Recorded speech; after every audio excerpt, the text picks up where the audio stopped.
Lots of changes are coming to League in 2026, and one of them is the ability to queue up with a friend in ranked Grandmaster and Challenger games. This might not seem like much to most players, but there are a few reasons it was fully removed all the way back in 2021.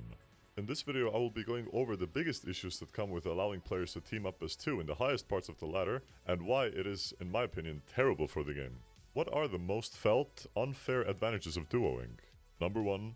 Communication. In higher ranked games, little things matter a lot more. Voice comms, for example, is arguably most important, because as a duo, people can coordinate power spikes better, track enemies more consistently, and make wave and dive timers effortless, for example. Basically, they share info in real time, while the rest of the lobby is stuck with pings and text that in some cases goes completely unnoticed anyway. Here's a short clip of Tyler1 talking about recent changes. We've got one last ranked change. We're adding back duo queue to higher ranks, including Challenger, in most regions. For so many people, League is better with friends. And in the past we disabled duoing at Apex tier ranks because it so often led to rank manipulation. But, because of the improvements we mentioned earlier, as well as the ongoing work on boosting and ranked manipulation detection, we're confident that we can bring back high MMR duoing without it being so abused. So? Brother, you have to add voice comms then! Just give us voice comms then! Fucking Arc Raiders has AI voice! You can pick a random voice and it'll like AI it. The technology's here! Come on! If we're gonna add duo, like bro, duo queue is so fucking cringe. High elo, it's so cringe. It is so cringe. People have been asking for in-game voice comms for years, and even though it does sound like an easy fix, they most likely won't implement it anytime soon. Number 2, role combos. A lot of League comes down to one thing: map control.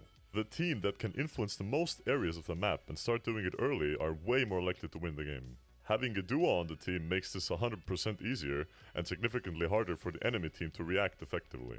Just imagine your jungler getting perma-invaded or your mid laner dying next to his tier 1 tower every 2 minutes because your opponents have a duo and you might not. Riot does try to counter this by looking for games where both teams have a pre-made, but in higher MMR brackets this becomes harder due to a lack of players. In those cases they increase the average MMR of the enemy team, but if the duo is really strong, this usually doesn't move the needle enough to make the game balanced. Number 3, variance. The idea is basically as a duo, you have only 3 teammates to worry about, quote, running you down, not 4 randoms when queuing up solo.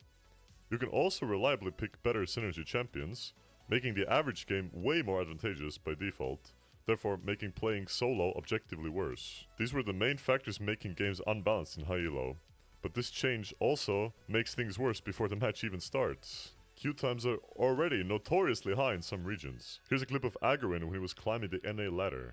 I have been online since 48 minutes, and I didn't have a game. So my record is 55 in a single queue. Is the client bugged? Is EOS queue 40 minutes at rank 4? Hell no, bro. Hell no. Hell no.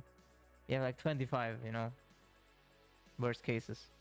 I'm glad we concluded NA is way better than EU. How do you conclude that?